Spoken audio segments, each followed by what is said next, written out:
I watch CNN, I watch Fox, I watch CBS, and in this case, there's a lot of things not being said.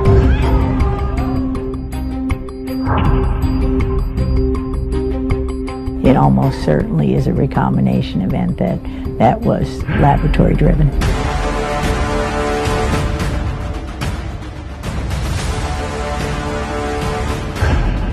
This is just the essential nature of Chinese communism. Chinese communism is evil. Every person it harms is directly attributable to the Chinese Communist Party.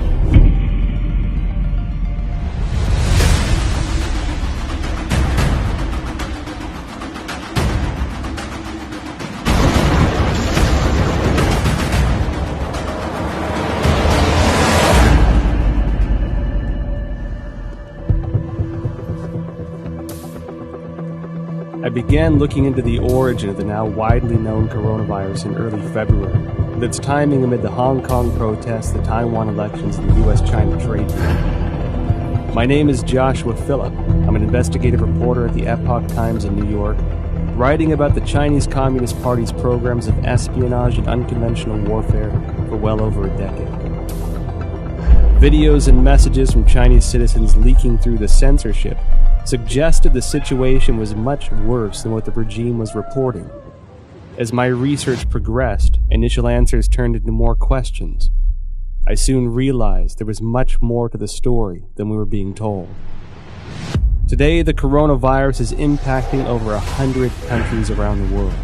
Billions of lives are at risk. And from what is said by the Chinese Communist Party, this allegedly started spontaneously in the seafood market in Wuhan, China.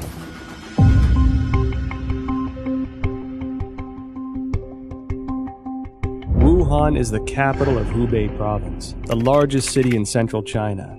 Huanan Seafood Market is located in Jianghan district of Wuhan City and is a large, comprehensive market that includes pork and a variety of frozen seafood, flavored spices, as well as some game meats.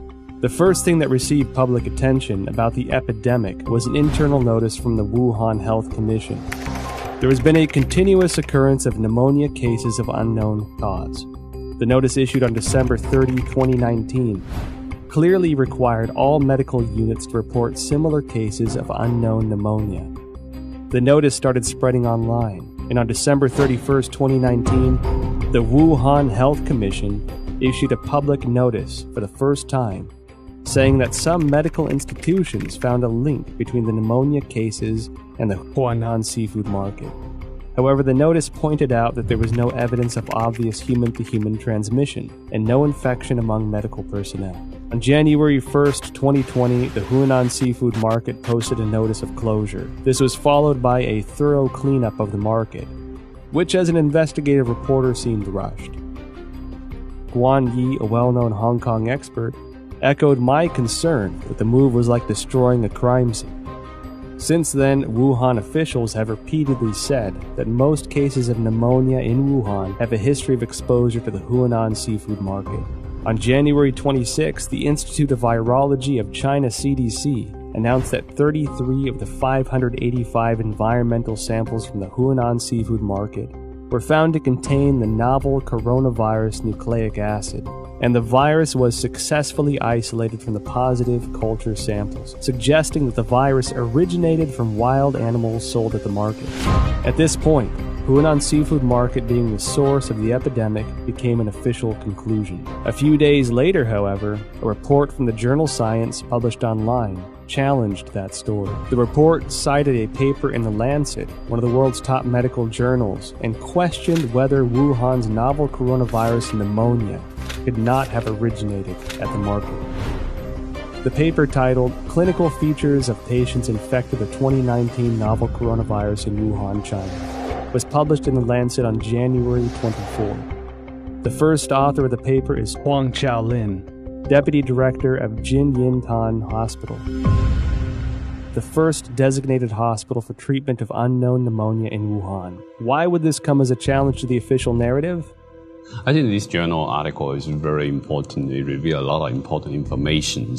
For example, this paper talks about the first patient onset was actually on December 1st.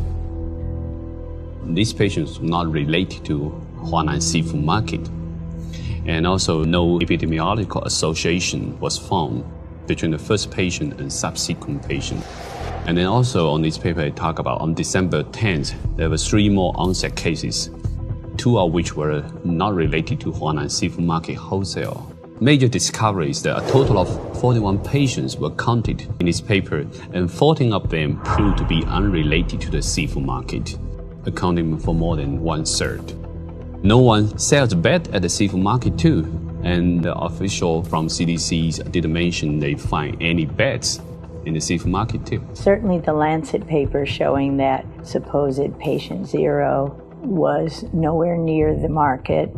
Secondly, that there are no bats in the seafood market or anywhere close. The idea of the spread so fast through a population, just the way it was said through the seafood market, is highly unlikely and improbable. On January 29th, the Lancet republished an analysis of 99 confirmed cases at Jinyintan Hospital, of which 50 had no history of exposure to the seafood market.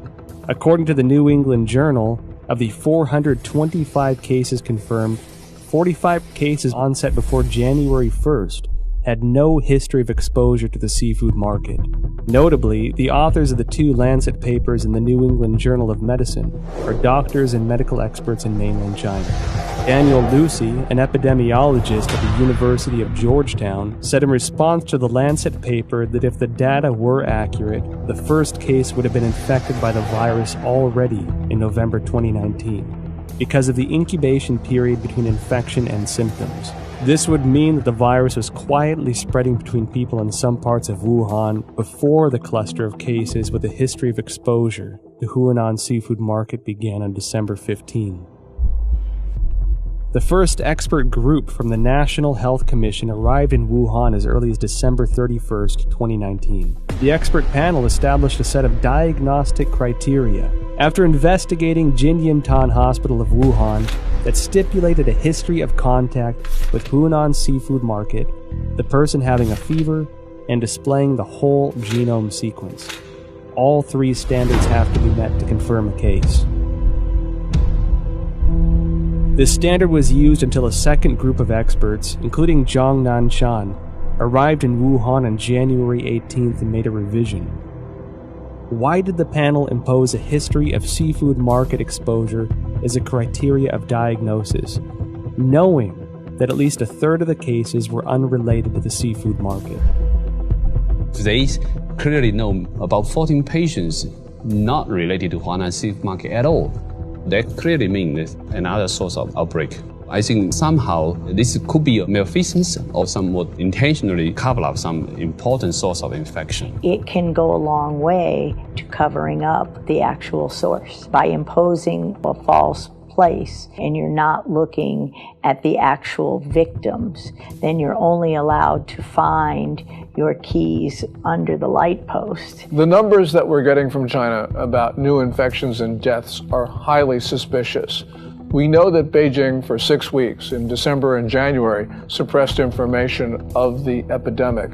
And then when they officially acknowledged it on January 20, they then started a campaign of suppression of information. We know that because the central leading group that was announced on January 26 has a 9-person roster, and it's very heavy with propaganda officials. Indeed, the vice chairman of the group is the Communist Party's propaganda czar. It appears that the party's main goal here is suppression of information, controlling the narrative. That's more important to them than actually ending the epidemic.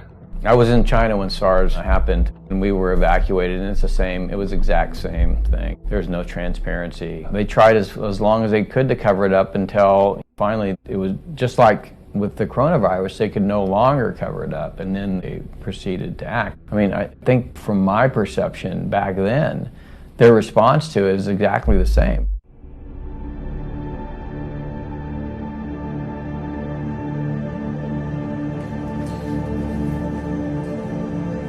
On January 10th, China disclosed the full genome sequence of the Wuhan novel coronavirus, and many of the world's top virologists began analyzing it. As early as January 7th, academic Zhang Yongzhen from the National Institute of Communicable Disease Control and Prevention, along with the School of Public Health of Fudan University, submitted a joint paper to Nature. The paper was published on February 3rd and pointed out that the Wuhan coronavirus is closely related to CoV-ZC45 and CoV-ZXC21, two viruses sampled from bats in Zhoushan by the People's Liberation Army.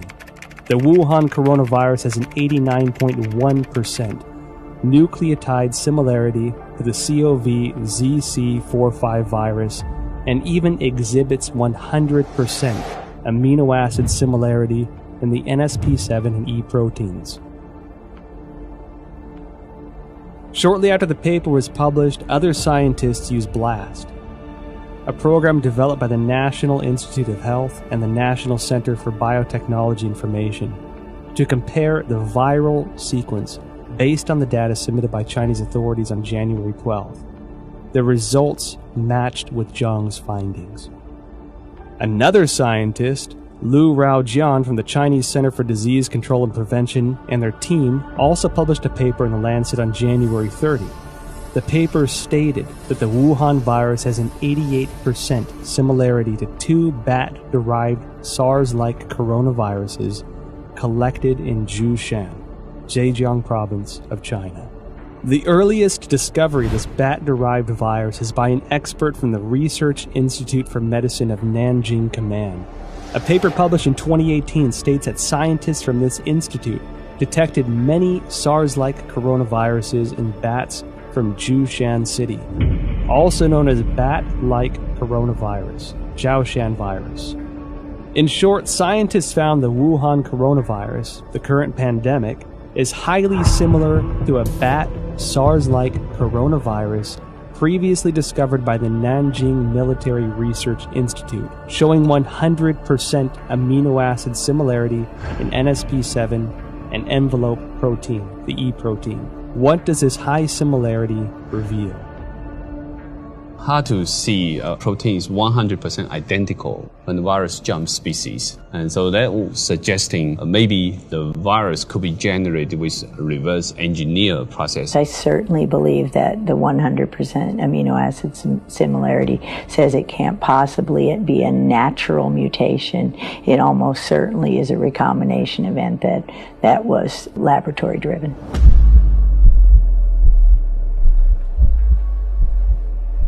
On January 21st, researchers from the Institut Pasteur, Shanghai, Chinese Academy of Sciences published a paper in Science China Life Sciences that mentioned an important phenomenon.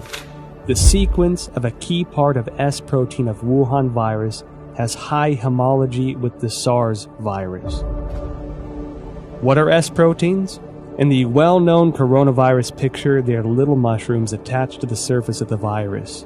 These S proteins, also known as spine proteins or spike proteins, are the most important tool for the coronavirus to invade human cells. If we compare the receptor ACE2 on the cell surface of human bodies to a lock, this S protein is the key, which can unlock this lock on the cell surface and then invade into the cell to propagate and destroy it. That means virus now can infect human cell much easier. That's probably also one of the important reasons that contributing to multi-organ failure when people have a very severe disease. They can spread out in the human body much faster. Well, the S proteins, the high similarity of the S proteins from SARS-1 to now SARS-2, that's your spike protein. That's the lock and key. That's going to be what drives it right through human cells. And so we know that's the pathogenic spike protein that for the original SARS. So now you're allowing that access to human tissues because the spike proteins of the natural evolutionary strains don't infect human cells at all. So that research has been going on at Wuhan and published since 2007. And clearly, if that spike protein from SARS weren't on the new COVID-19 or SARS-2, it wouldn't be able to enter human cells. So again, this is evidence that it couldn't go through the Wuhan seafood market, because how did you get that spike protein off the original SARS from bats or any other way? It's lab-derived. Research into the virus genome sequence revealed many essential data points. According to a February 28 report in the South China Morning Post, the Shanghai P3 laboratory, which first shared the Wuhan coronavirus genome with the world, was ordered to close by authorities, impeding further research on the virus. Professor Zhongyang Zhen and his team, who published the genome sequence on January 11th, worked at this laboratory. According to a February 26 report on Caixin, Zhongyang Zhen's team isolated and completed the genome sequence of the previously unknown virus on January 5th. On the same day, the Shanghai Public Health Clinical Center reported the discovery to the National Health Commission and recommended prevention measures. No response was received as of January 11th. And it was then that the team decided to publicize the virus genome sequence on virological.org, becoming the first team to do so in the world. Caixin also reported that the Hubei Health Committee already notified genome sequencing organizations on January 1st regarding the cessation of analysis of Wuhan virus samples. Existing virus samples must be destroyed. Information on the samples, related to papers and related data, are all prohibited from release. On January 3rd, China's National Health Commission distributed Notification Letter 2020 No. 3, in which a similar directive was presented. Afterwards, the once active Chinese scientific community suddenly fell into an eerie silence. What was the Chinese Communist Party trying to hide? This is telling us the Chinese government is censoring this information. They do not allow the samples to be sequenced, or do not allow the sequence to be published or submitted to the gene bank. Its response to this virus is extremely troubling. It ignored it for 6 weeks. It allowed it to spread around China. It tried to get other countries to not protect themselves. This is dangerous, irresponsible behavior, and it's endangered not only the Chinese people, but people around the world. There is no other way of looking at it. They are responsible for the continuation of this coronavirus. And every time it comes back, because it will come back, because it's going to be with us now permanently, it will come back, and every person that it kills, every person that it harms, is directly attributable to the Chinese Communist Party.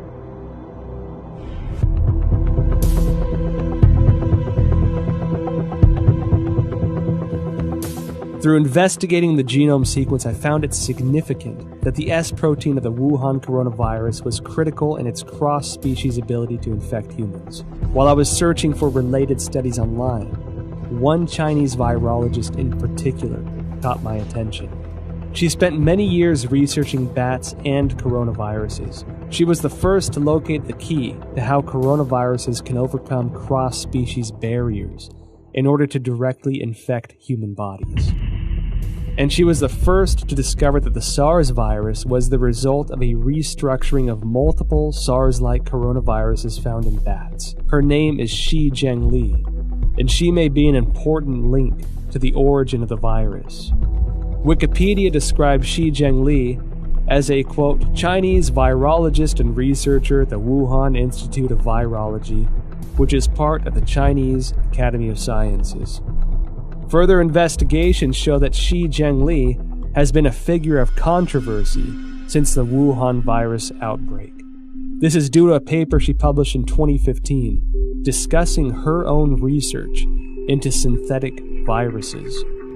Caixin, a media company with ties to the Chinese Communist Party, interviewed Shi Zhengli in an attempt to refute these rumors. Dr. Zhengli, she is one of the top experts in China studying about coronavirus in Wuhan Institute of Virology. She has so many publications from collecting, identify bad coronavirus from bad caves. Her lab has these capacities and very sophisticated capacity to generate mutations to make it best fit in human expression as well. Delving further into related information, I discovered that Shi Zhengli published not one, but 4 papers in total, each of which contains important information. Since the SARS outbreak in 2003, Shi Zhengli has been conducting research on coronaviruses. From 2010 onward, the focus of Shi and her team was redirected to identifying the capacity for coronavirus transmission across species, specifically putting the spotlight on the S protein of the coronaviruses. In other words, her team's research in the Wuhan lab has been looking into the part that can make coronaviruses transmittable to humans. In June 2010, a team including Shi Zhengli published a paper. It describes research to understand the susceptibility of angiotensin converting enzyme 2 ACE2 proteins of different bat species to the S protein of the SARS virus. In the experiments, they also modified key amino acid conjugates to mutate the bat's ACE2 to examine compatibility with the SARS S protein. This paper demonstrated their awareness of the special relationship between the S protein and the ACE2 receptor. It also signified that Shi had unearthed the passageway for coronaviruses into human bodies. In October 2013, Shi and her team published a paper in the authoritative science journal Nature. They claimed a breakthrough in coronavirus research. What was their breakthrough? They successfully isolated 3 viruses from bats, one of which had an S protein that integrated with human ACE2 receptors. This effectively demonstrated the human infection of SARS-like viruses to humans without the need of an intermediary host.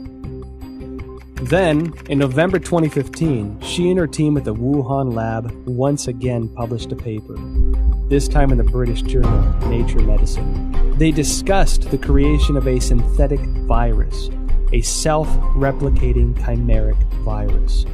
This virus had the SARS virus as the framework, with the key S protein replaced by the one they had found in a bat coronavirus she mentioned in her 2013 paper. This new virus demonstrated a powerful ability for cross-species infection. The mice infected with this synthetic virus revealed severe lung damage with no cure. This symbolized that Shi's successful splicing of the SARS virus was a key to open the door to the cross-species transmission. What is startling is that these successful experiments on mice were only the tip of the iceberg.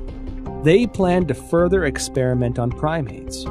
Although Shi Zhengli did not indicate any conclusion from this research, her move to research on primates suggests this was to more closely simulate the infection of humans with this new synthetic virus.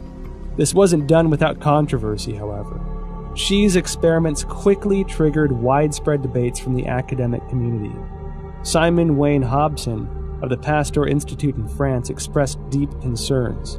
He told Nature, if the new virus escaped, nobody could predict the trajectory.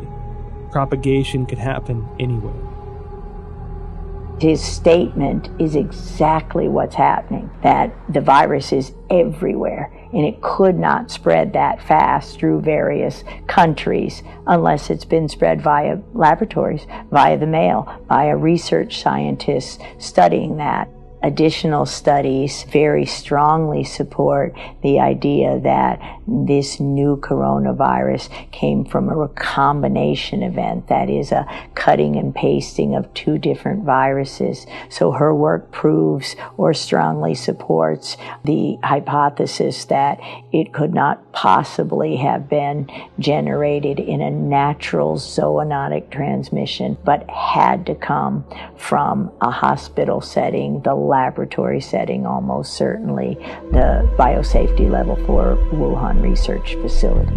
However, this did not terminate Shi's research. On November 14, 2018, Shi Zhengli spoke at the School of Life Sciences and Biotechnology at Shanghai Jiaotong University. The topic was bat coronavirus and its cross-species infection. Reports of this event have since been deleted from the university website.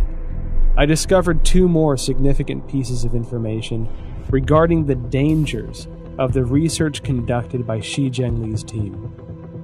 First, On October 16, 2014, the Obama administration, wary of the potential threats to public health from the gain-of-function GOF research into SARS, MERS, or influenza, announced through the National Institute of Health that it was suspending funding into similar research. The funding pause included Xi Jinping's research project, Genetic Engineering of SARS-like Coronavirus in Bats, a collaborative effort with Dr. Ralph Barrick, a virologist at the University of North Carolina. Second, after the Wuhan outbreak, Indian researchers compared the S protein sequence between 2019 nCoV and SARS. They discovered that 2019 nCoV had 4 new sequences inserted, all of which can be found in HIV sequences through a search on GenBank.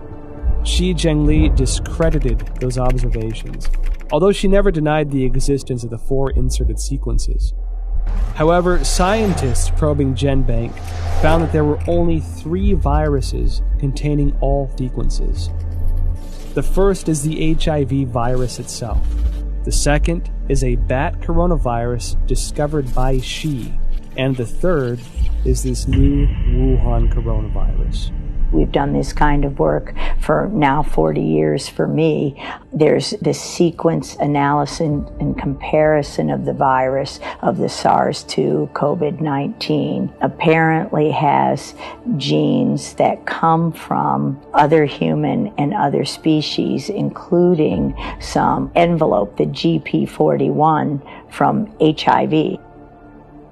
What is the HIV's GP41? The answer I found online describes GP41 as a protein of HIV that acts as the key to infecting human bodies, resulting in the functional failure of the immune system.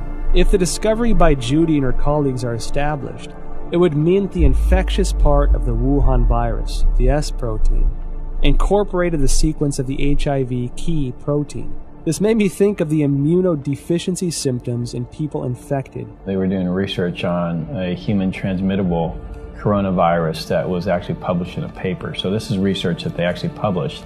They were working on developing a coronavirus for the human host, which, leads you to question, why would you be creating a coronavirus that can infect humans? What would be the purpose of that research? Is it for a weapon? Is it so that you can then create a vaccine that you are the sole recipient of the profits from? The Chinese have full access to our databases. They have full access to all that research that comes out. They have full access to all our universities to train their scientists. And they have full access to our scientists, like was, with the recent indictment of the head of the chemistry department at Harvard. I mean, this is the 1,000 Talents program.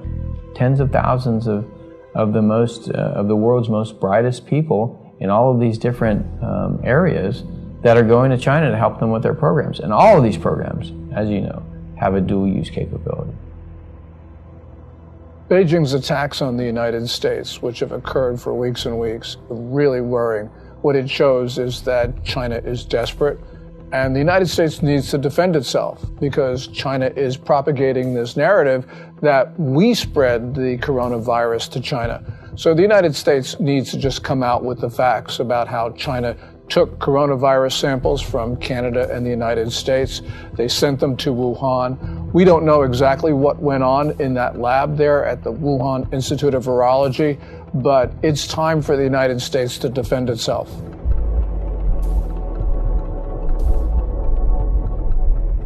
January 23rd, 2020. The Wuhan virus exploded.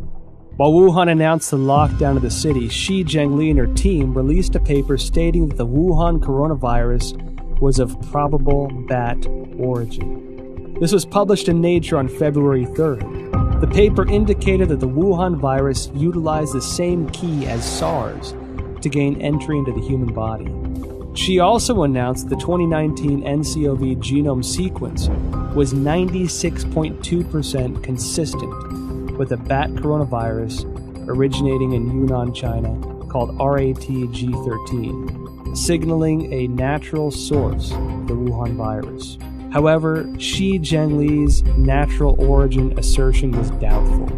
The outbreak occurred in Wuhan, the same location as the P4 laboratory where Xi was based, and which housed highly similar viruses. Common sense would lead the government to first inspect the P4 laboratory for any leakage incident and potential safety concerns. Instead, they shifted public attention from the P4 laboratory to the South China seafood wholesale market that sold no bats, and designated it as the origin of the disease. At the same time, authorities sealed off all virus samples, prevented international experts from joining the investigation, and used national television to slander doctors such as Li Wenliang, who disclosed the outbreak for spreading rumors. If the Wuhan virus indeed emerged naturally, why would the CCP need to censor relevant news or block investigations? Could the Wuhan P4 laboratory have its secrets? Virus samples and genome sequences may be the exact ingredients we need to find our answers. When I first heard of the coronavirus, I was deeply concerned. Almost every disease that starts in China begins in Guangdong province, the province that surrounds Hong Kong, in the south. But Wuhan is in the central portion of the country. And so this was extremely unusual. And the fact that it might have started close to the Wuhan Institute of Virology, the P4 Biosafety Lab, really was extremely troubling. It's not a conspiracy theory to think that the coronavirus came from the Wuhan lab. We don't know at this point. And until we know, the theory about the lab origin is certainly something that we should consider. I noticed that after the outbreak, the Wuhan Institute of Virology kept strangely quiet. Under normal circumstances, as the nation's highest level of virology research institute, it should be the first one to actively respond when the entire country is working around the clock, attempting to control a disease like this. One that so closely fits the type of viruses its scientists were researching. In contrast, the Institute had a highly visible demonstration on CCTV of their efforts to detect and prevent the outbreak of virus V in pigs of Guangdong in 2018. It should be noted that the Wuhan Institute displayed a series of abnormal events since the start of 2020. January 2nd, an email from the Director General of the Institute to all internal staff was circulated. The subject was Notice regarding the strict prohibition of disclosure of any information related to the Wuhan unknown pneumonia. National Health Commission clearly mandates that all detection, empirical data, results, and conclusions related to this outbreak cannot be published on self-media or social media, nor disclosed to any media, including state media, or collaborative organizations, including any technical services companies. January 21st, a new drug, remdesivir, provided for free by the United States to China for Wuhan coronavirus treatment, was preemptively patented by the Institute. February 3rd, Dr. Wu Xiaohua blew the whistle using his real name that Xi Zhengli's haphazard laboratory management may have led the Wuhan virus to leak from the lab. February 4th, Chairman of Duoyi, Shu Bo, blew the whistle using his real name that the Wuhan Institute of Virology was suspected of manufacturing and leaking the Wuhan virus. February 7th, top biochemical weapon expert of the People's Liberation Army, Chen Wei, officially assumed control over Wuhan Institute of Virology's P4 laboratory. February 14, Chinese leader Xi Jinping called for the inclusion of biosecurity into China's national security framework and to accelerate the introduction of a biosecurity law. February 15, the Institute refuted widely spread rumors on Chinese social media that a female graduate, Huang Yanling, was patient zero and had perished. However, Huang's photo, CV, and thesis were all removed from the Institute's official website, leaving only her name. February 17, Institute researcher Chen Chuanjiao blew the whistle using her real name that Director General of the Institute, Wang Yanyi, was suspected of leaking the virus. I graduated from the University of Virginia in 1980. My first job was to go to the National Cancer Institute, which was housed at Fort Detrick, Maryland, the same place that houses the USAMRIID, U.S. Army Research Institute on Infectious Disease, the biosafety level 4 facility, equivalent of the Wuhan facility. And so at these facilities, it's where investigators who I went in there myself, you can see the breakdowns in safety, and it's everywhere. That's why I have no doubt the Chinese biosafety level 4, it was just as lacking in safety, in rigor. You can argue that they don't care. Suspected of leaking the virus, military biochemical weapons expert assumes control. Biosecurity law. Now, when these sensitive keywords are connected together, it tells me that the P4 laboratory is not an ordinary academic research institute. I decided to start from the beginning of the Wuhan P4 lab. On January 23rd, the day Wuhan was locked down, French website challenges.fr published an article that revealed many details of the collaboration between France and China to establish the P4 laboratory in Wuhan. In 2003, after the SARS outbreak in China, the Chinese Academy of Sciences requested assistance from the French government to build a virology research center of the highest level. With the support of then French Prime Minister Raffarin, the two countries signed a contract to jointly construct the P4 laboratory under a wave of contention. According to the contract, French architect RTV in Lyon was responsible for the engineering of the laboratory. However, Chinese authorities switched the work to a local Wuhan architect, IPPR, based on research conducted by the General Directorate of External Security.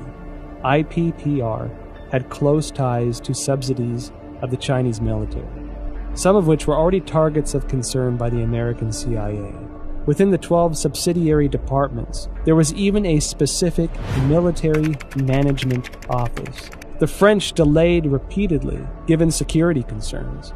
It wasn't until 2017 before the Wuhan P4 laboratory was operational, and French security continued to suspect that the Chinese regime was conducting biochemical weapons experiments. Who is the real boss of the P4 laboratory? The Wuhan P4 laboratory was a subsidiary of the Wuhan Institute of Virology, which is managed by China Academy of Sciences. The director of the laboratory was Yuan Shiming, who was also the head of Chinese Academy of Sciences Wuhan chapter. Design and funding for construction were the responsibilities of the ex-vice presidents of the academy, Jiang Mianheng from 1999 to 2011, and Chen Zhu from 2000 to 2007. Jiang Mianheng was the eldest son of ex-CCP leader Jiang Zemin. After Jiang Zemin ascended to power after the Tiananmen Square massacre, his son entered the academy and led the Institute of High Technologies Research and Development. Jiang Mianheng created the Shanghai Institute of Life Sciences, and together with China Academy of Sciences, Shanghai colleges and universities, Shanghai hospitals, military hospitals, and research institutions, formed a profit group of life sciences organizations. They controlled China's major life sciences research projects and allocation of massive funding. Jiang Jicheng, son of Jiang Mianheng, is the controlling shareholder of Wuxi AppTech, which in turn is controlling Fosun Pharmaceutical, China's agent for Remdesivir. Effectively, Jiang Jicheng is the kingpin behind the specific medicine for the outbreak. Meanwhile, Chen Zhu is the current president of the Red Cross Society of China, which had faced numerous scandals since the outbreak.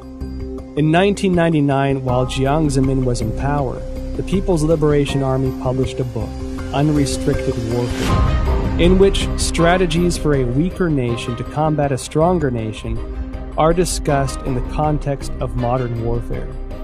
One of the authors, Qiao Liang, wrote, "After the first Taiwan Strait crisis, we realized that if the Chinese and American military fought head-on, we are at a disadvantage.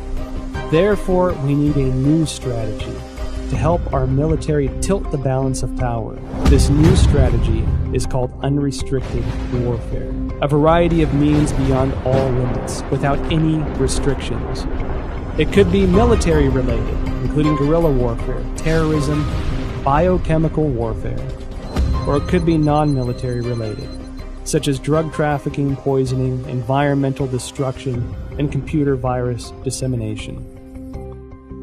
Israeli expert in biological warfare and former intelligence officer Danny Shoham published a paper in 2015 in India's Journal of Defense Studies.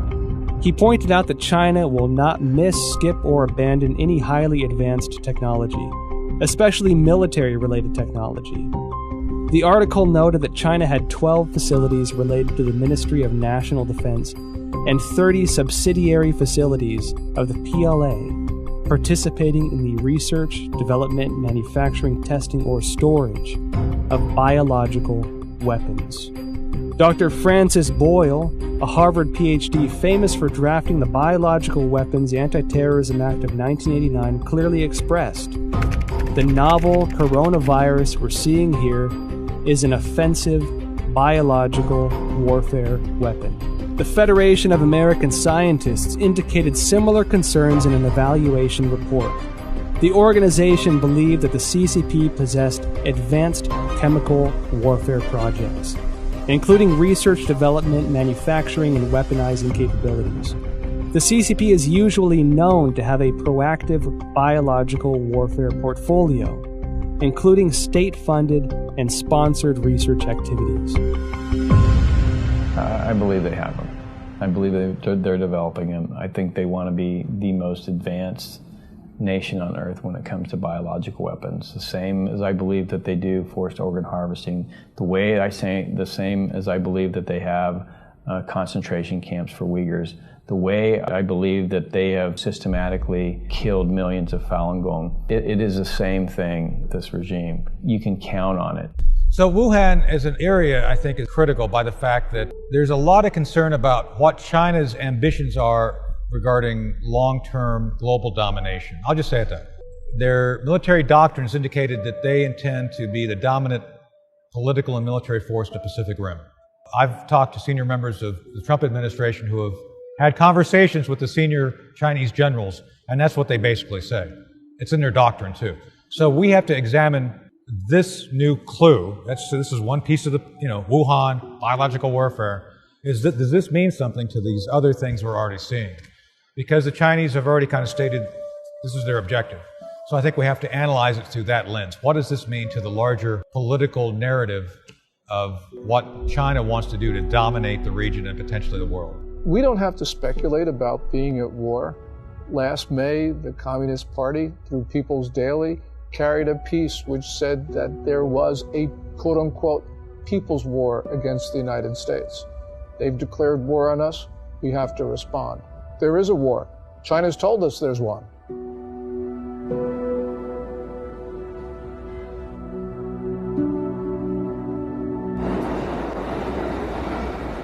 At present, the Wuhan coronavirus pandemic has spread to about 190 countries, with no signs of slowing down. The United States announced a state of national emergency. Europe became the new center of the outbreak. The world's largest art museum, the Louvre, and the Eiffel Tower closed to the public. Tragic scenes, previously only found in Hollywood films, are now playing out live on the world stage. And given how closely it seemed to align with the Chinese regime's narratives, I can't help but question the role the WHO had in this catastrophic pandemic. Well, I think all you have to do is look at the photo of Tedros and Xi shaking hands, Xi standing there, Tedros going up to there, and it really is indicative of how China controls many of these international institutions. You can see that the WHO is essentially following Chinese Communist Party's guidelines. You can see that the UN Human Rights Council is similarly following what China does. From the very beginning of the coronavirus outbreak, the Communist Party has done its best to prevent the CDC and others from studying the origin of this disease. We don't know what's there, but the fact that the Communist Party is covering this up should trouble us deeply. Then you see the World Health Organization take over YouTube. And what's amazing is now at the bottom of every YouTube video, even from Chris Martenson with his daily updates, he's just reading facts. Now it's the World Health Organization is a forced link to go to the site. So for any person who doesn't know who the World Health Organization, they go there to get the propaganda. Not the facts, not the truth. They get the propaganda, they get the talking points from the World Health Organization. And that is also it's a shame that American corporations, especially social media, like Google, like Facebook and Twitter, they're trying to censor or ban or shadow ban or manipulate algorithms, so on and so forth, to prevent an actual honest conversation. The best way this is going to be answered, all this, we want the truth. The biggest issue I've learned over my 40-year career, it's not really fighting the viruses and learning how to treat the viruses. It's fighting a system that is determined to cover up and persecute anyone who reveals the truth behind. Today, the World Bank, many of the international institutions have essentially adopted a posture whereby if the Chinese Communist Party tells them to do it, they're going to do it. I'm not surprised at all by what the WHO says. I'm not surprised at all by ICAO, which basically has been blocking people from that tweet about Taiwan. I mean, the whole system, and this is why, by the way, the national security strategy that came out in December 2017 says what it says, which is we need to protect our societies, not just the United States, but all democracies. We need to rebuild them, not invest Chinese Communist Party regime in the Belt and Road Initiative and Made in China 2025. And we need to inspire people again to believe in democracy. Every country has diseases, but in China they become national emergencies and global emergencies because the real disease here is communism. A sprawling and aggressive disinformation campaign unleashed globally by the Chinese Communist Party. The propaganda push, which has escalated in recent weeks, aims primarily to deflect blame over the Chinese regime's botched handling of the Wuhan coronavirus, to sow discord internationally, and to portray the image that the regime has contained the outbreak. During the investigative interview process, well-known scientists who once suggested a laboratory origin of the virus declined to be interviewed one after another. Some avoided the topic of virus origin completely. Some had already composed scientific arguments but abruptly retracted their papers. I felt as if a giant net of censorship was cast by the CCP over virologists around the world. Silence at this time could have consequences for the health and lives of billions of people. I watch CNN, I watch Fox, I watch CBS, and I try to make my own assessment. And a lot of the time, you can figure out what's really going on by what they're not saying. And in this case, there's a lot of things not being said. Bottom line, they want to make money from China. They fear the Chinese repercussions if they air this stuff. It just gives you an indication of how powerful the Chinese Communist Party is. Chinese Communist Party suppressing speech in the West because these companies make money from China and they're afraid that they're not going to make. The Chinese Communist Party is going to punish them if they essentially publish this stuff or allow it to be aired. There is no other reason. I think we have to recognize, your audience who haven't seen it, I highly recommend Chernobyl, because the same basic governance model that screwed up Chernobyl, I would argue, is now in charge of the response of the coronavirus. So whatever you saw go wrong in Chernobyl, you could still see that potential here. I'm not saying it's going to be that bad. I'm just saying that the party, the central party, is the thing which they want to protect, their power. And people and nation issues are secondary to the continuation of power. Communist Party is malign and it is grossly irresponsible. It has pressured governments to keep their borders open, and it had to know that that would result in the fast spread of coronavirus to other countries. This is the worst sort of behavior And the world's got to understand that there will not be peace, there will not be good order and stability in the world as long as the Communist Party rules China. The Wall Street Journal writes a piece as China is a sick man of Asia. It needs to be corrected. It's not China is a sick man of Asia. It is the Communist Chinese Party that's a sick man of Asia. The Communist Party has policies that people abhor. And it's not just its reaction to the coronavirus. We see this with the suppression of rights, also with holding perhaps 1 million people, maybe even 3 million people in concentration camps. So this is just the essential nature of Chinese communism. Chinese communism is evil. While China pretends to be a responsible member of the international community, in reality, they are doing much to undermine the rule of law and human rights. We at the Epoch Times refer to the Wuhan coronavirus, or COVID-19, as the CCP virus, because the Chinese Communist Party's cover-up and mishandling allowed the virus to spread throughout China and create a global pandemic. On March 24th, Texas lawyer Larry Klayman filed a complaint in Texas federal court seeking at least $20 trillion from the Chinese government.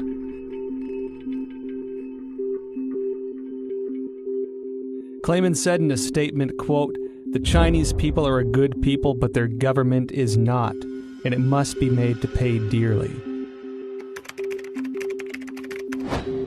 On April 4th, the British think tank Henry Jackson Society advocated for compensation of £351 billion from the CCP to the UK, and that the government should pursue it through international courts. The same report called for a total compensation of £3.2 trillion to the G7 for the damages caused by the cover-up of the outbreak. On the same day, the All India Bar Association filed a complaint to the United Nations Human Rights Council, seeking an unspecified amount as reparations from China over the global spread of the coronavirus.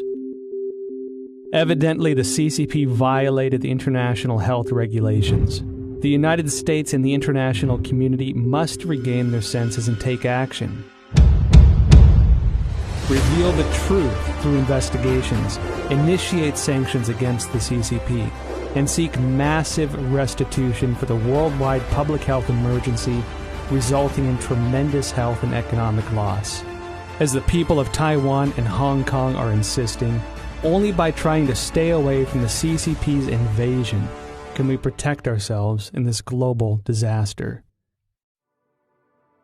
Let's start protecting ourselves. Let's start rebuilding our country. Let's start investing in our people. Let's start inspiring people to love democracy and transparency and open markets, not what the Chinese have, which is essentially, if you read document number 9, counter to every single one of those things. So, I mean, it gives us a real opportunity to kind of reevaluate the kind of world we want to live in and fight for the right side of that world. I want them to see the true nature of the Chinese Communist Party, because when they do, they're going to wake up. And when that happens, democracies will begin to flourish again. And when that happens, perhaps, just perhaps, the people of China will have a chance. This virus must have a message for all of us as people of this earth.